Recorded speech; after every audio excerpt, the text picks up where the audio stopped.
Philip II of Macedon promised to expel the Spartans from their homeland if they didn't surrender.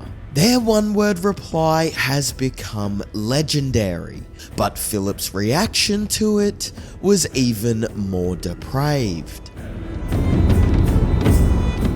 Philip of Macedon barely got to know his father.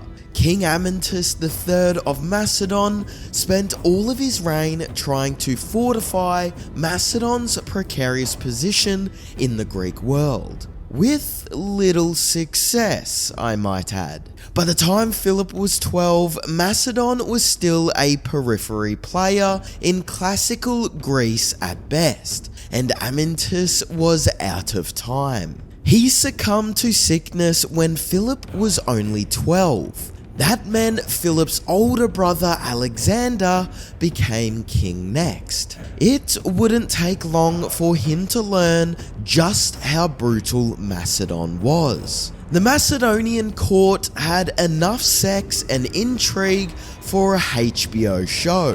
When Amyntas passed, one of his cronies, Ptolemy, shacked up with Philip's mum.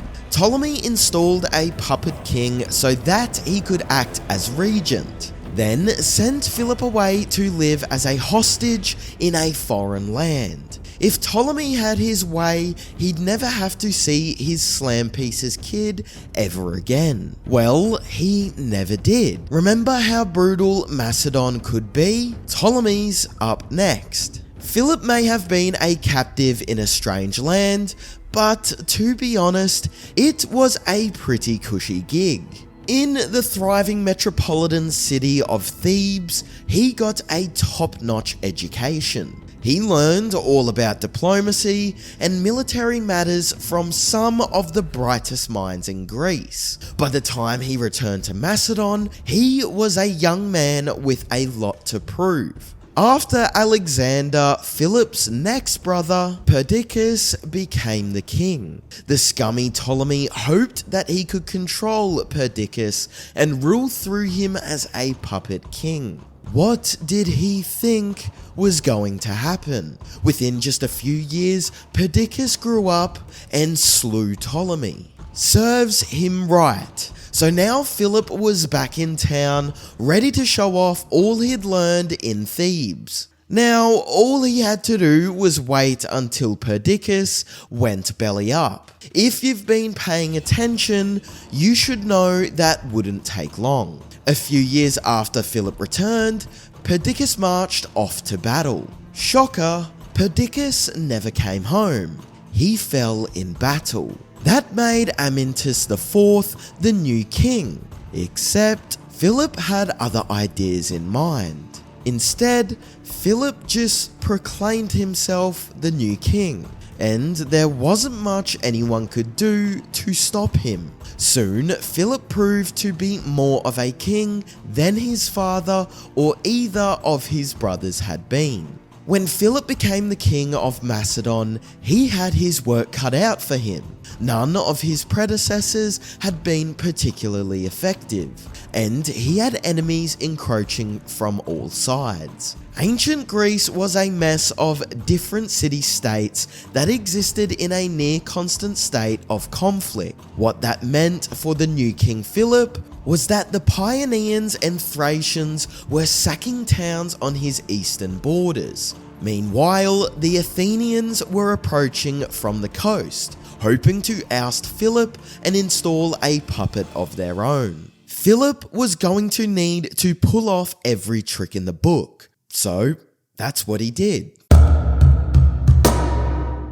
First, Philip dealt with the Paeonians and Thracians through diplomacy. He promised them great tributes if they backed off, and they did just that. Who doesn't like money? Next, he led his men against the Athenians and defeated their force of 3,000 hoplites. The Athenians turned and fled, realizing that this new Macedonian ruler would be no easy meat. Philip now had some breathing room, and what's a king without a queen? Soon he married Aldata, the daughter of his rival king Barilus of Illyria. Sure, the Illyrians had just slaughtered a bunch of Macedonians, but also they got rid of Philip's brother for him. One marriage and call it even, I guess. Not exactly. Philip still wanted revenge. Philip married Aldata, in large part to barter a truce with Illyria, and then he almost immediately turned around and invaded his new wife's homeland. With his revolutionary Macedonian phalanx formation, he made short work of his new in-laws. How's that for a welcome to the family? Since women in ancient Macedon had few rights, there wasn't much Aldata could do about it. And then Philip had to go and put salt in the wound. One wife was not enough for a guy like Philip, so almost as soon as his first marriage was consummated, he turned around and did it again. This time, the lucky lady was a Molossian princess. Maybe you've heard of her. Her name was Olympias. If you haven't, then you've definitely heard of the son she bore Philip a year later. His name was Alexander. A year after Alexander's birth, Philip was off fighting yet another battle. This time, he besieged the city of Methone, a key Athenian port. Things went awry, and while Philip escaped with his life, he didn't quite leave in one piece. He suffered an injury to his right eye, and there wasn't much ancient Greek medicine could do to help him. The only option was to remove the eye surgically, and in case you're wondering, ancient Greeks didn't have much in the way of anesthesia. Philip of Macedon spent the early days of his reign fighting in the north of Greece, staying mostly clear of the southern states. But eventually, his power grew to the point that Athens, one of Greece's most powerful cities, saw him as a threat. The two were on a collision course, and it was only a matter of time before it came to blood. But while conquests filled Philip's head most of the time, he still had something else to worry about. What about his son Alexander? Philip saw greatness in his son, so he made sure to find him the best teacher in Greece. At 13, he sent the boy off to learn under Aristotle, one of the greatest minds in history. As payment, Philip agreed to rebuild Aristotle's home of Stagira. Had Philip himself been the one to burn it to the ground in the first place? Sure, but who's counting? With Alexander dealt with, it was time to get back to what Philip did best. A conqueror's work is never done. Next, Philip besieged the city of Olynthus, which harbored two of his half-brothers, Aridaeus and Menelaus. These two dared to claim Macedon's throne, and Philip wasn't going to take that lying down. Originally Philip's ally, Olynthus was not only hiding the two pretenders, but they turned around and formed an alliance with Athens against him. I wonder how Philip reacted to that. Maybe Olynthus thought that Athens could save them from Philip.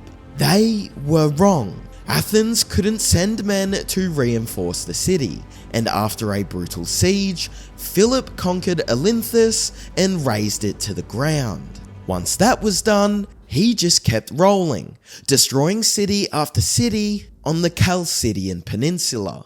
What can you say? Philip just loved razing. At age 16, Alexander was done learning under Aristotle, and he returned to Macedon. He began acting as regent whenever Philip went off to fight, which was pretty much constantly. Thankfully, young Alexander was more up to the task. He even managed to lead his own force against a revolt in the north, conquering new territory and founding his very own city, Alexandropolis. Talk about making Papa proud. So when it came to finally face down the Athenians and their allies, Philip wanted his son by his side.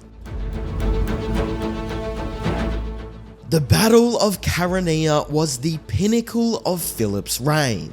With his teenage son leading the left wing and him on the right, Philip and the Macedonians completely outmaneuvered the Athenians. With brilliant tactics still studied by historians today, Philip and Alexander routed the enemy. For Athens, it was time to wave the olive branch. In a move that would have been unthinkable just a few years earlier, Athens began peace negotiations with the once insignificant Macedonians. No matter how humiliating, peace was better than having Philip continue south. This was just in time too, because the Greeks were about to have an even greater enemy to face. Game respect game, and the Greeks all realised that Philip of Macedon was the real deal.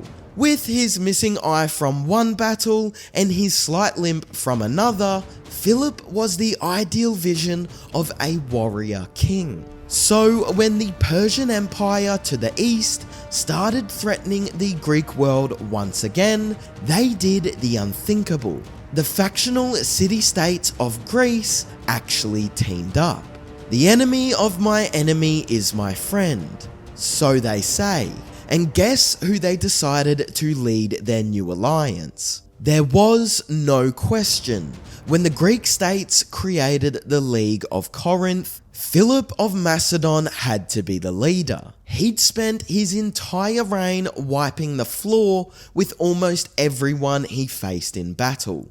But Philip wasn't going to be alone. He had an extremely promising new general by his side, his son Alexander. But while Alexander was a promising general, he was far from the perfect son. Trouble started when Philip married his seventh and final wife, Cleopatra Eurydice. That wasn't particularly scandalous. He did already have 6 wives, but Olympias knew a threat when she saw one. She wasn't Macedonian herself, which meant Alexander was only half Macedonian. Cleopatra, on the other hand, was Macedon born and bred. Any son of hers would be a full-blooded Macedonian. And that wasn't all. Cleopatra was the daughter of one of Philip's generals, and he was over the moon. His own daughter, wife to the great warrior king. Like many a father of the bride, Attalus had a little too much to drink at the nuptials, and he let slip his ambitions for the marriage. When Olympias heard what he shouted, her blood ran cold. That night, Attalus loudly prayed to the gods that this union would produce a legitimate heir for Philip. To Olympias, this meant one thing: her son Alexander was illegitimate. For any prospective heir, that would be bad news. But remember, this was Macedon. If you stood in someone's way, you might just wake up dead. Olympias had to act fast. Together, Olympias and Alexander fled Macedon, eventually finding refuge in Illyria, not too far away. Little did they realize, Philip had no plans of disowning Alexander. Philip adored Alexander. That didn't stop the pair of them from plotting against Philip from the sidelines though, and it almost ruined everything. All Alexander and Olympias had to do was trust Philip wouldn't betray them. But they can maybe be forgiven for worrying that the ruthless one-eyed warrior might not be all warm and fuzzy with them. Alexander began meddling in Macedonian affairs, trying to make deals with the Persians behind Philip's back. Unlucky for him, Philip heard about his scheming, and he wasn't impressed. Philip caught wind of Alexander's meddling, and he gave his son a stern talking to. He had already decided that Alexander was his heir, but the boy had a lot to learn. In the end, Alexander got off with little more than a warning, though Philip did exile several friends who had helped Alexander. Philip didn't have to fight with Alexander in either case. He was about to face his biggest challenge yet. Philip is often mentioned in a famous story about the Spartans. Everyone knows how fierce the Spartans were. So before invading the Spartans' homeland of Laconia, Philip gave them a choice. He told them, "If I invade Laconia, I shall turn you out." The Spartans' infamous reply consisted of only a single word: if. What most of the stories don't tell you is what happened next. The Spartans' one-word reply was undeniably fierce, but their bluster couldn't do anything to stop Philip and his Macedonian phalanx. Philip did proceed to invade Laconia, where he laid the region to waste. The Spartans may have been Greece's fiercest warriors in the past, but Philip was the big man on campus now. Philip had big dreams, and he realized early that he'd probably have to come up against the Persians eventually. So, long before the League of Corinth became a thing, he started learning about them. He allowed several Persian exiles to live in Macedon. From them, he learned about Persian affairs and culture. He likely even incorporated some of their ideas into his own kingdom. So, when Philip was ready to face down the Persians, he was very ready. Unfortunately, he was out of time. In 336 BC, 17 years into his reign, Philip sent a force of 10,000 men into Asia Minor. The Persians ruled there, but most of the settlements were inhabited by ethnic Greeks. This was to be the first step toward a full-scale invasion of the East. First, though, Philip had matters to attend to back home. When you have 7 wives, you end up having a lot of kids, and that means you have to go to a lot of weddings. Around the same time his men sailed for Asia Minor,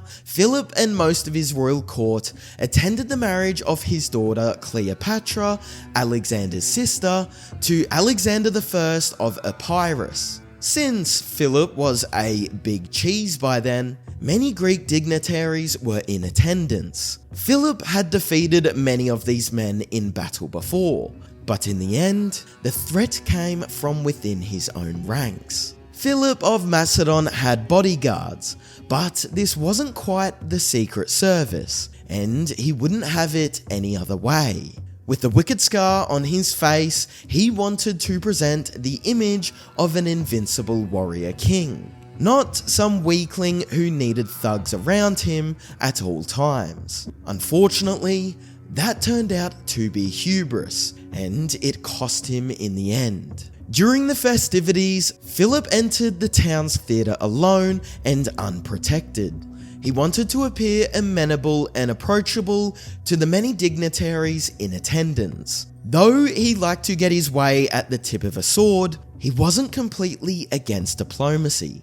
And that's how he ended up at the tip of a sword. As Philip stood alone, one of his own bodyguards suddenly approached him, Pausanias of Orestes. Philip didn't have time to react before Pausanias had a blade in his ribs. The attacker immediately turned and fled to a waiting horse to make his getaway. But he didn't get much further. His horse tripped, and Philip's remaining bodyguards caught up and gave him a taste of his own medicine. They avenged their fallen king, but they'd still failed. Philip II of Macedon was dead. To this day, no one can say for sure exactly what Pausanias' motives were. Philip was extremely well regarded by his countrymen, and such a sudden and violent end shocked the entire Greek world. The most likely reason appears to be something incredibly petty. It's likely that one of Philip's friends offended Pausanias. Whatever the reason, what was done was done. Philip would never live to see his dream of defeating the Persians come true, though his son would more than do him proud. Alexander the Great went on to become the most successful general in history. He used the tactics that Philip of Macedon had perfected in Greece and never lost a single battle in all that time. Alexander may have been the greatest conqueror in history, but he owed it all to his dear old dad. Thanks for watching History Exposé. If you love uncovering the best stories in history, hit like and subscribe to keep exploring with us. Don't forget to visit our main page Factinate for more incredible facts about everything.